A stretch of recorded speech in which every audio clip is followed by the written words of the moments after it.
Olá, pessoal, tudo bem? Eu sou a Daniele e nós estamos juntos mais uma vez no Letras na Rede, conversando sobre as leituras obrigatórias para o vestibular URGS 2021.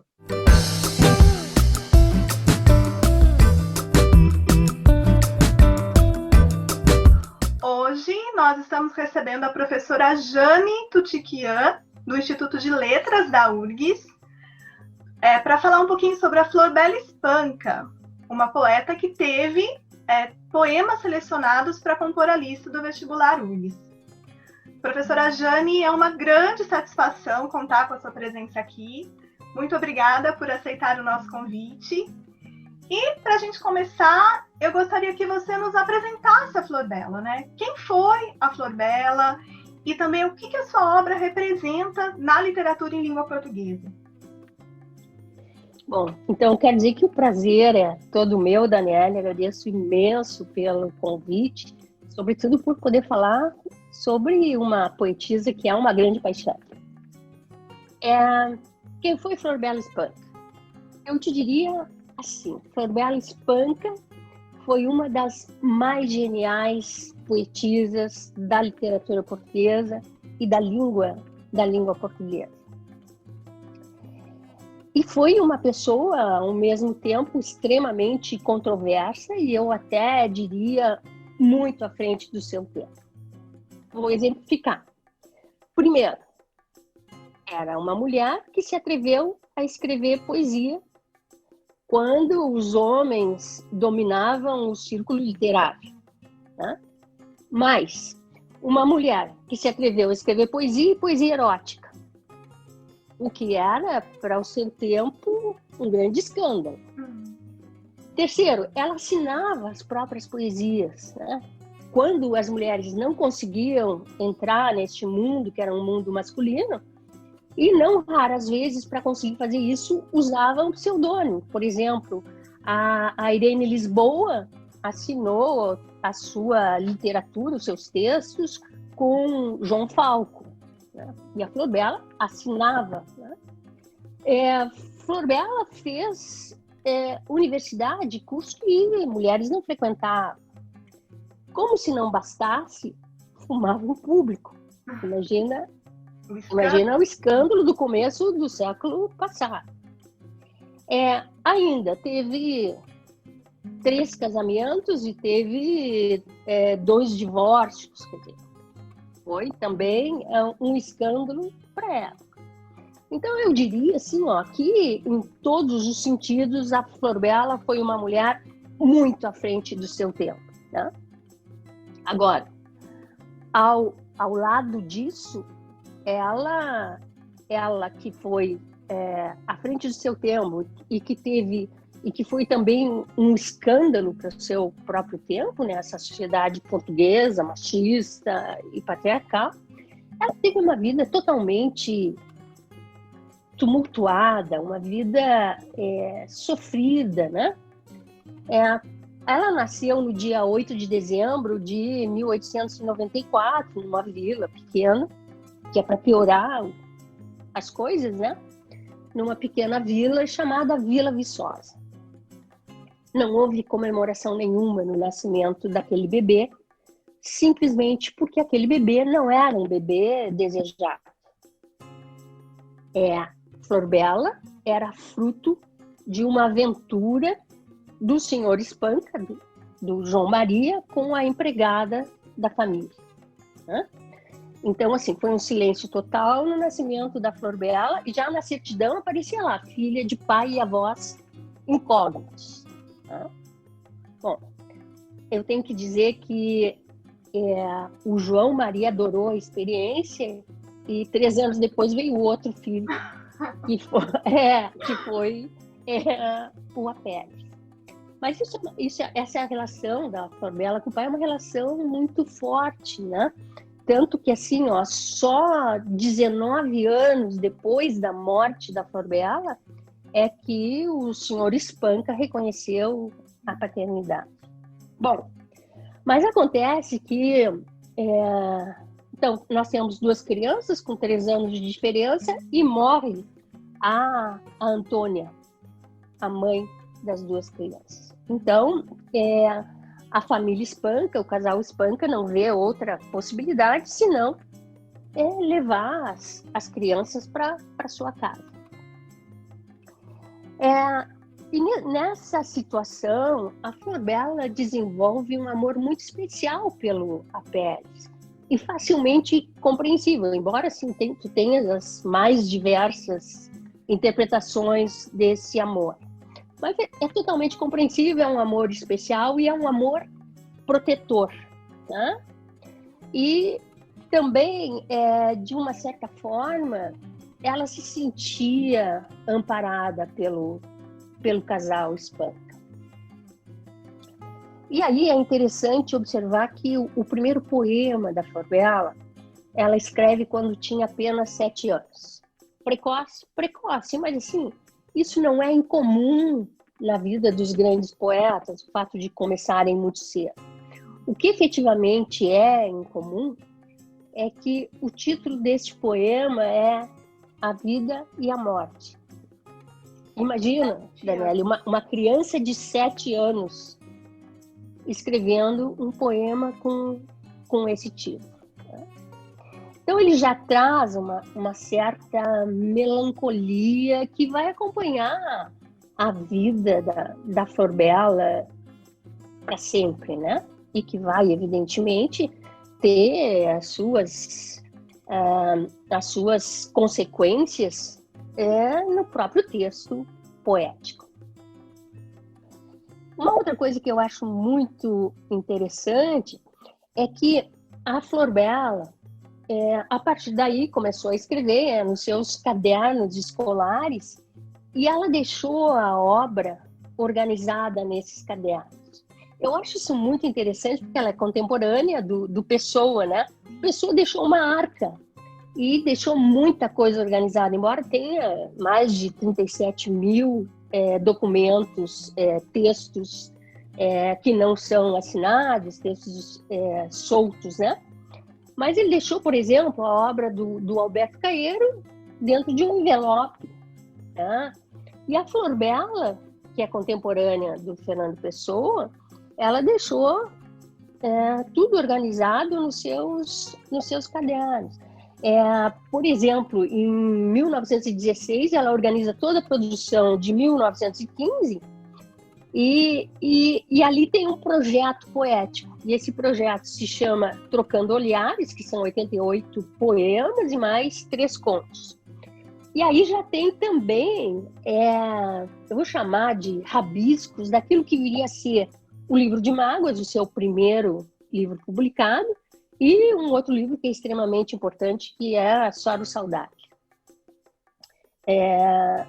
Esses cadernos estão hoje na Biblioteca Nacional de Lisboa.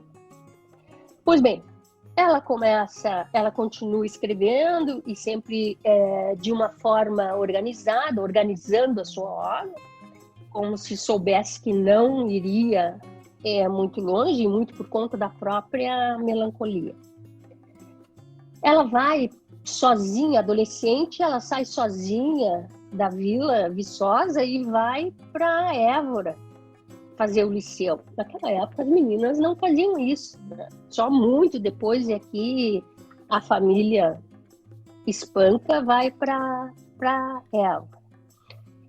Depois ela vem para Lisboa e faz letras e faz o curso de Direito.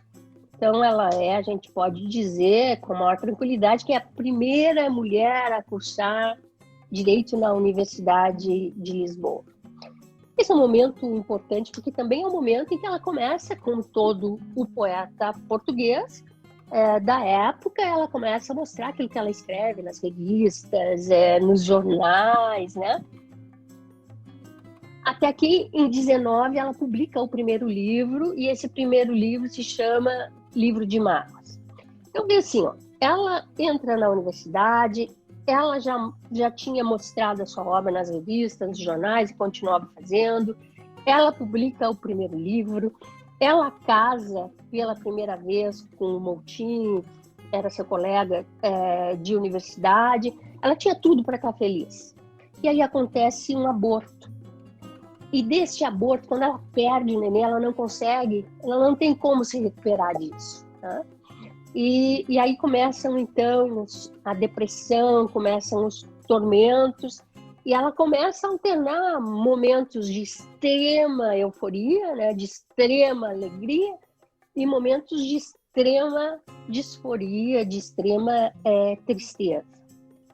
Foram 3 casamentos e foram 2 divórcios, né? Então ela casou primeiro com o Moutinho, depois ela casa em 23 com Guimarães e depois e aí em 23 esse foi o casamento mais infeliz de todos. Em 23 ela casa, em 23 ela tem o segundo aborto e quando ela tem aborto o próprio Guimarães pede o divórcio. E aí ela casa então com um médico Marilage. Mas a depressão continua e as coisas se complicam mais com um trágico acidente do Apelles. O Apelles era piloto e o avião cai na água e quando ele morre aí assim a vida da Flor Bela perde sentido, né? Em 1930 ela tenta o suicídio uma primeira vez lá por outubro. E para que isso não tome conta da sociedade da época, se atesta um edema pulmonar, mas na verdade foi uma tentativa de suicídio. E ela depois, ela escreve no diário dela assim, ó, e não haver mais gestos novos, nem palavras novas. O que isso quer dizer? Não tem porquê, não tem mais nada a ser vivido. Essa vida é igual, é a mesmice de sempre. Ela realmente não aguenta, não se recuperou da morte do Apelles.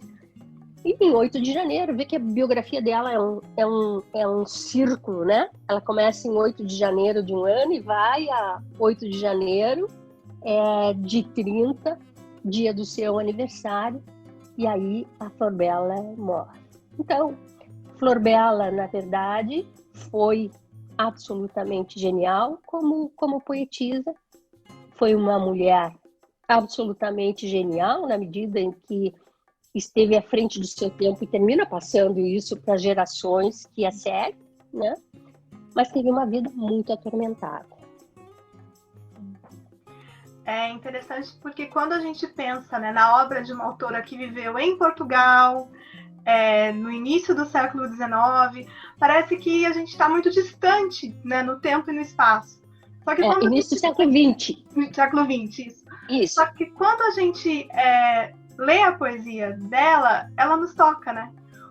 O que a poesia da Flor Bela tem e o que ela diz, mesmo lá atrás, que ainda hoje nos toca? O que faz com que ela seja ainda lida atualmente?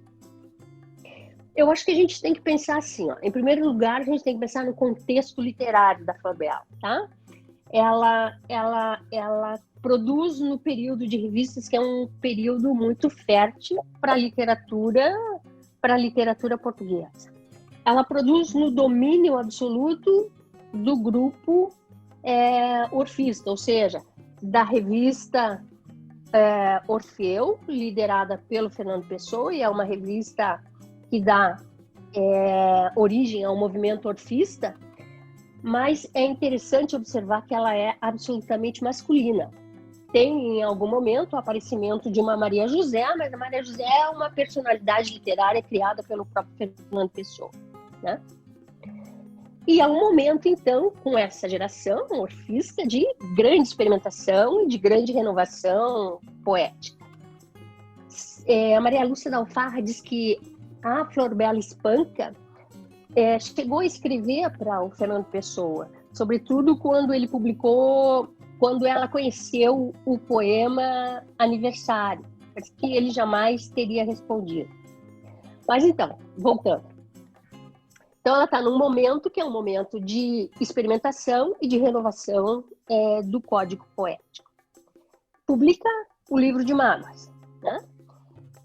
Esse livro traz poemas que são poemas distanciados do orfismo, mas são também poemas de experimentação e de renovação. E aí a tua pergunta assim, por que nos toca hoje? Então vamos ver que renovação é essa. Primeiro, ela liberta a mulher através do soneto, né? Então, ao contrário, por exemplo, do Ricardo Reis, que fazia o soneto clássico, etc., etc., ela traz a estética moderna para uma forma clássica, que é o soneto. Então, é o soneto de amor, né? Ela começa a criar uma imagem do corpo que vai atravessar toda a obra dela, né? Ela abraça a dispersão, quer dizer, ela começa falando da soror-saudade, no próprio soror-saudade, e que vai entrar nessa coisa da dispersão, que é um fenômeno geracional. Tá? Eu quero explicar. Eu tenho o poeta e eu tenho o sujeito lírico. Né? Então, o que é a dispersão? Em princípio, ela é o distanciamento do sujeito lírico do poeta, né? O poeta não precisa escrever necessariamente sobre aquilo que ele sente, né? Fernando Pessoa leva ao extremo. Tem aqueles que vivem a dispersão, o sujeito lírico colado ao próprio poeta.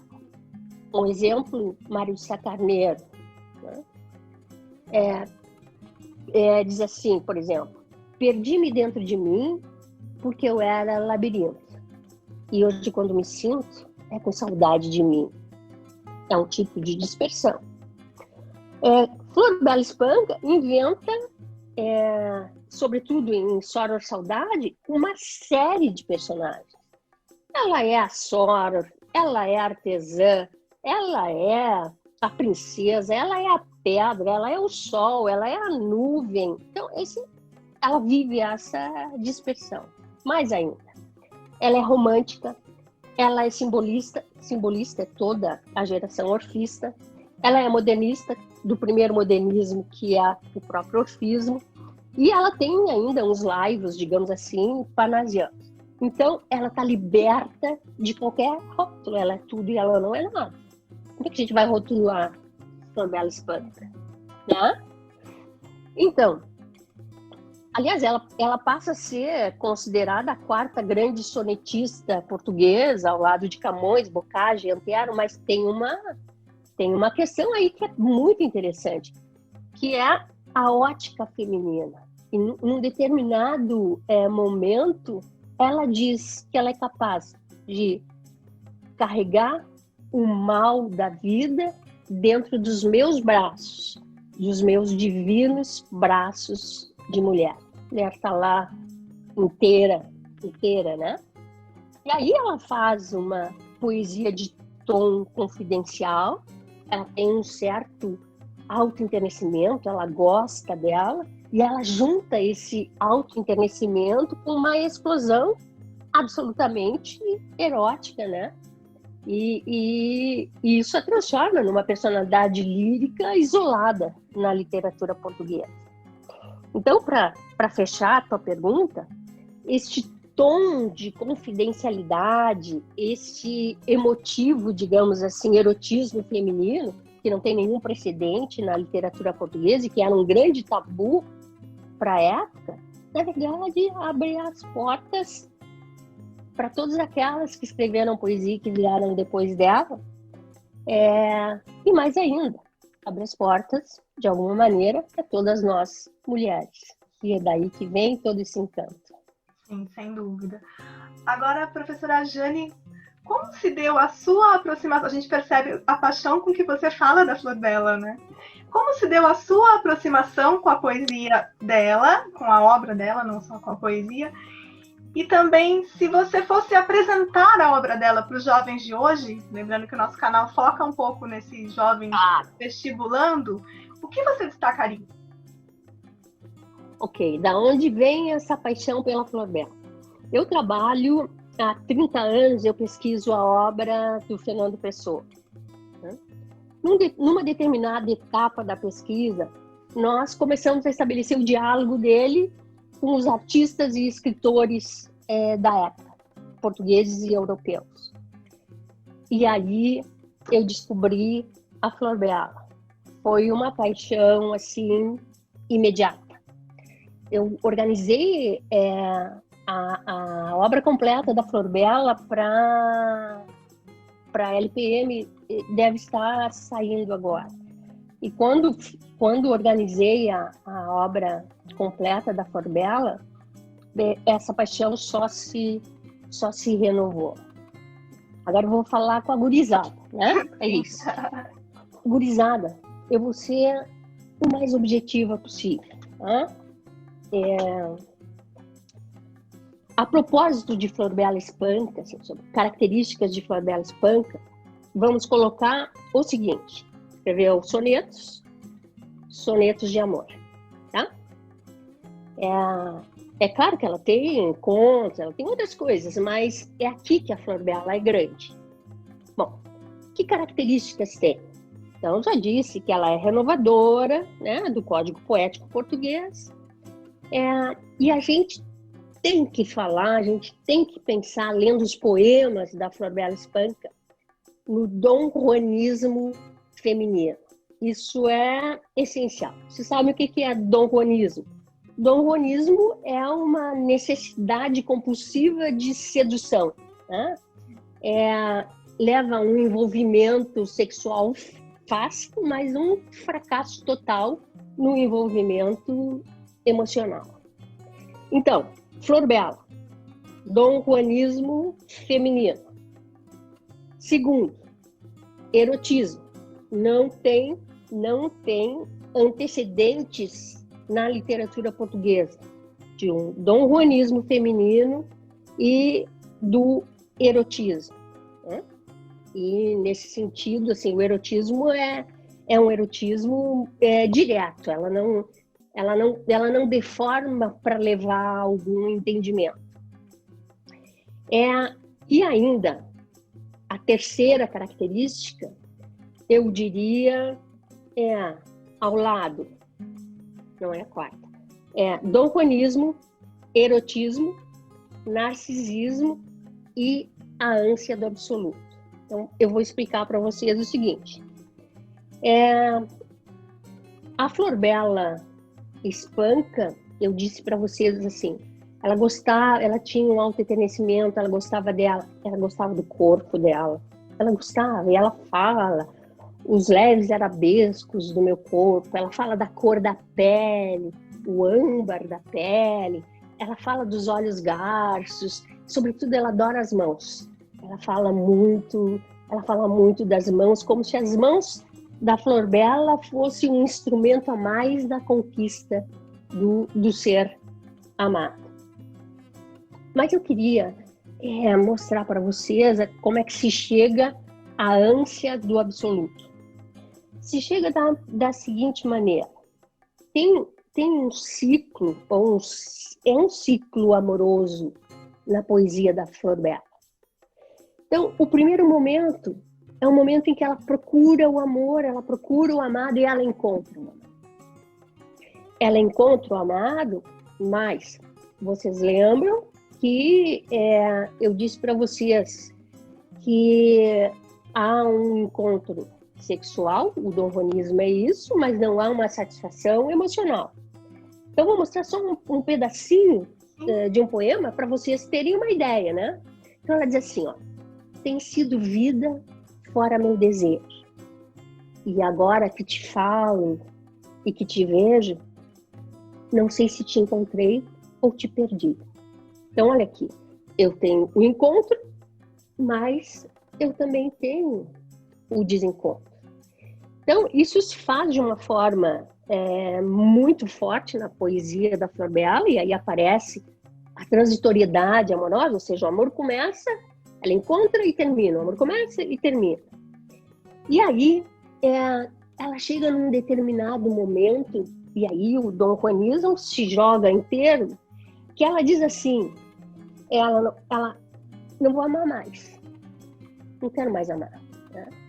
Mas olhem a maneira como ela diz: eu quero amar perdidamente, amar só por amar, aqui, além, mas este e aquele, o outro e toda a gente.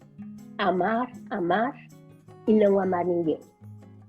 Então, há uma espécie de revolta e ela passa do encontro ao desencontro, ao amar e não amar ninguém. Só que num determinado momento, ela própria não suporta esse sofrimento. E ela tem uma atitude escapista. Ou seja, ela tem uma atitude romântica. E ela diz assim, e também simbolista, né? Porque ela diz assim, um homem, quer dizer, amar um homem, quando eu sonho o amor de um Deus, quer dizer, um amor do Deus surge para contrariar o seu próprio sentimento de finitude e o sentimento da transitoriedade amorosa. Né?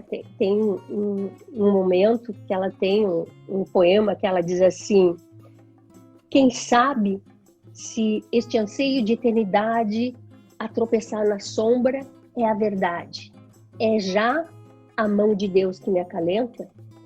Pois bem, então, apesar da espera, a própria ânsia do absoluto, ela encontra, ela desencontra, ela vive só o sentimento amoroso, amar e não amar ninguém, e aí, bom, vem a frustração e aí ela escapa do real mesmo e diz, bom, o que eu quero é o amor de um Deus. Mas isso também, evidentemente que isso também não se resolve. Então, assim, nesse mundo, o desencontro ele enraiza a própria solidão, né? E ela, efetivamente, a grande Florbela Espanca só tem uma saída. E a saída dela é a própria poesia. Por isso que ela diz, sonho que um verso meu tem claridade para encher todo mundo. É o que sobra para Florbela. E é a grandiosidade que deixa para nós. Belíssimo, professora. Eu queria agradecer demais a sua participação. Essa aula foi bastante esclarecedora e espero que os nossos jovens sejam tocados também por essa poesia. Muito obrigada. Espero que você também tenha gostado de estar aqui com a gente. Eu convido os nossos leitores, os nossos, como eu posso dizer, que acompanham o nosso canal, que acompanhem o vídeo anterior em que nós fizemos uma análise dos poemas em si, dos sonetos que estarão no vestibular, e a sua aula de hoje certamente complementou tudo que nós colocamos lá. Muito obrigada, Jane. Eu que agradeço, Daniele. Muito, muito obrigada e parabéns por esse trabalho que tu e a equipe vêm realizando. Obrigada. Um grande abraço. Obrigada mesmo. A gente se despede por aqui. Acompanhem os nossos outros episódios no YouTube, no Spotify, no Facebook e no Instagram. Tudo bem, pessoal? Um beijo, obrigada e até a próxima.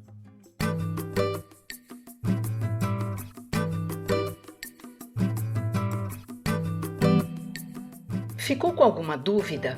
Você pode deixar suas perguntas aqui nos comentários deste vídeo ou interagir com a gente nas nossas redes sociais.